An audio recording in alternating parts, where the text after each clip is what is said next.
Staff in the district's Bureau of Land Resources are the stewards of over 425,000 acres of land purchased to protect water resources.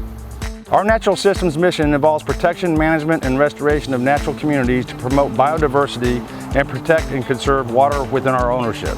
Our work to manage these wild and scenic places includes restoration of disturbed natural habitats to promote natural diversity, conducting controlled burns to improve fire-dependent natural habitats and to reduce wildfire risks, and timber management for sustainable harvest and restoration.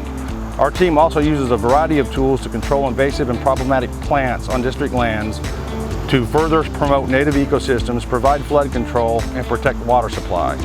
We also manage leases for cattle and apiaries, which help provide some funding that goes back into our lands program. This program is guided by property-specific, science-based management plans and stakeholder site visits that help us ensure these lands are appropriately cared for. While these lands help protect water resources, they also offer quality resource-based recreational activities that are compatible with the district's 4 core missions. Come see our work and enjoy activities such as hiking, camping, hunting, fishing, horseback riding, and more.